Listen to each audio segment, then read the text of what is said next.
Do you struggle with communicating as a leader? We're going to talk about 3 common principles that if you master these principles, you're going to be able to communicate better with your team. Welcome everybody to the Leaders Leading Leaders podcast. Welcome everybody to the Leaders Leading Leaders podcast. I am your host, John Espinosa. I appreciate you all joining us today. Thank you for taking the time to listen in. I've been in the leadership business for 15 plus years, mentoring and coaching leaders, developing training for leaders, and walking right beside the leaders as we get others to where they are going, and that starts with the leader. Today we're going to talk about common principles that I have observed over my time working with organizations and leaders when it comes to communication. A personal story: when I first got into leadership, I didn't like being in front of people. I didn't like giving presentations. I didn't even like sitting around a table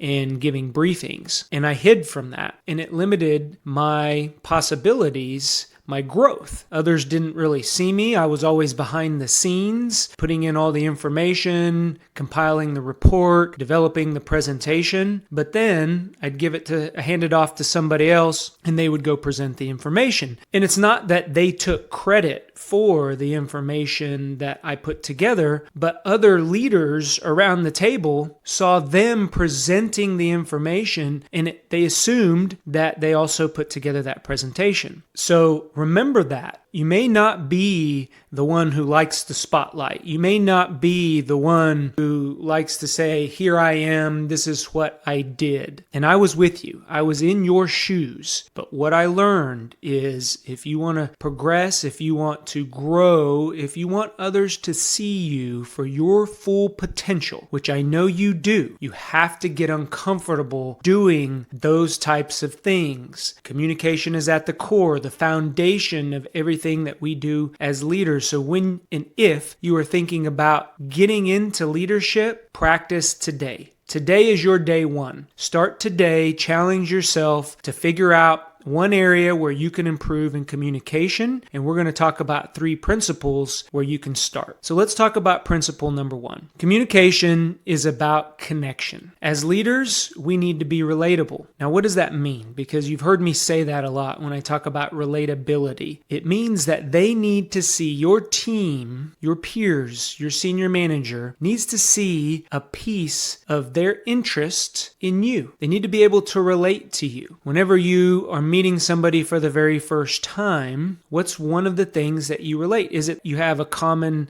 your parents, and you have that commonality? Maybe you have younger kids or older kids. Maybe you were born in a similar area, geographical area, so the weather climate's the same. Or maybe the things that experienced from an outdoors perspective. Maybe you're a runner. Maybe you like to exercise. Maybe you're a foodie. That's all relatability, and that's just to name a few. That's just scratching the surface on how we as leaders can be relatable. I always like with my team, I don't do it at every team meeting, but I do it maybe once a month, once every other month. And we start out the team meeting just with a sharing session. Hey, any plans coming up for the summer? You're going to learn a lot. People vacation in spots that they like to go. Do they like the beach? Do they like the mountains? Are they going hiking? Are they going camping? Do they like go fishing? Start picking up on those subtle clues, and that makes you relatable. And be in those conversations. Share as much as you're comfortable with sharing with others,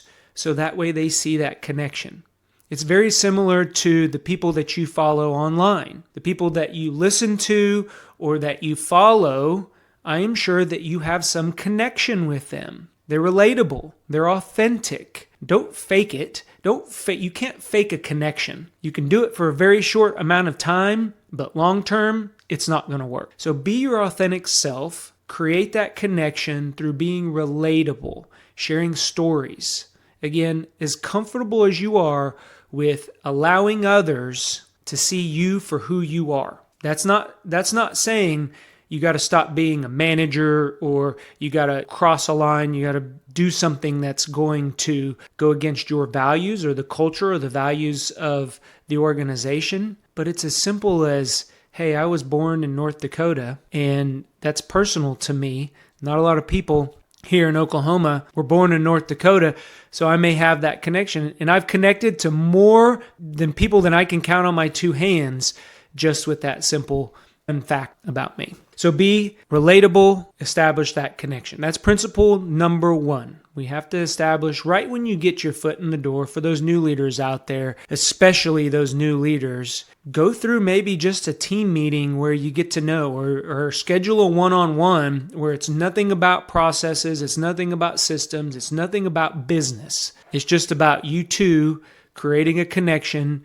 Maybe come up with some questions. Hey, what are some fun facts? What are your hobbies? What do you like doing? What do you not like doing? Tell a lot about a person. If they don't like talking about what they do like doing, I guarantee you, people are very likely to talk about what they don't like. So that's another way to approach this. Number 2, as a leader, a fundamental principle is we got to be able to articulate our vision. We got to be able to articulate the vision of the organization. People follow those who they can clearly identify a path on where we're going. Imagine if you got in a vehicle and you just drove around. You just got in there, started it up, left your home, and just drove. No destination in mind, no real purpose for getting in the car and driving. What did that make you feel like? Or maybe you followed or been in an organization that doesn't have any vision. What was that like?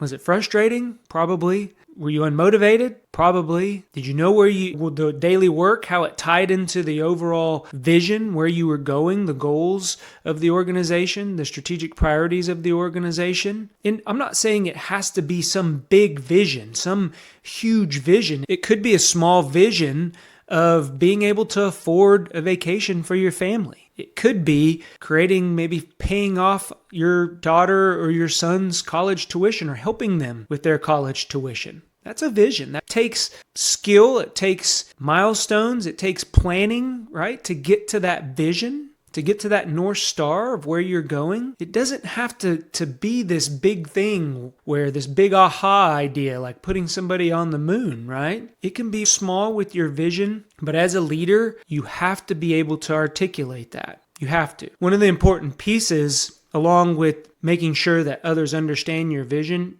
is making sure they understand their role, where they play in that vision. Again, going back to the story about the moon, going to the moon and people visiting there at NASA and asking the janitor, they asked him, what's your role here? And he said, I'm helping somebody get to the moon. Very small and incremental. Now that's far-fetched probably from some of our visions and where we're going, but that tells us that cascaded all the way down to an individual who is just helping others make sure that their work environment was free from distraction and clutter. That's pretty powerful when you think about that. So as a leader, be able to clearly articulate your vision. A couple suggestions for you is you got to be able to understand that vision before you can go tell somebody else where we're going. And I've spent a lot of time with leaders. We always use these big words when we talk about vision. I like one sentence, no more than 5 to 7 words. What are you doing? Where are you going? And how are we going to get there? That's it. It doesn't need to be some long, drawn-out vision about where the organization is going. But you yourself, you the leader, need to understand what the vision is and how to articulate that. And you need to understand if you're helping others get to where they're going and they have a vision for themselves, you got to tie into that because that's going to create some motivation. If you understand where others are going, what their vision is, you're going to create motivation. And again, it goes back to being relatable. They're going to see you as somebody that they can connect with. Oh, John understands me. He knows where I'm going. And now you can be your authentic self and get them to where they're going. The last but not least is storytelling. Some of the great leaders are great storytellers. Starts way back in time. Storytelling is one of the oldest ways of learning. With Socrates, he did a very good job with storytelling and questioning. If you're religious, Jesus, the Bible is full of stories. Be a good storyteller. That is important. Anything that we do goes back to making sure telling our vision. Tell a story about the vision, creating a connection. Tell a story and weave in those things that you've learned about people or that you can relate to them. In a story. Share a story, a personal story about you. I can promise you that if you tie an experience to a particular person or to a team, and you do it through a story, you will have people following you through earth, wind, and fire. I've seen it. I've experienced it. I've followed leaders through the good times and the bad times because I knew that they had my back. They clearly articulated their vision, and they did it through storytelling. Master those 3 common principles, and that's going to go a long way in increasing your confidence in being a better communicator as a leader. Go be great. We'll talk to everyone later. Bye-bye. If you enjoy what you're hearing, please hit the like and subscribe button. It helps us get others to where they're going.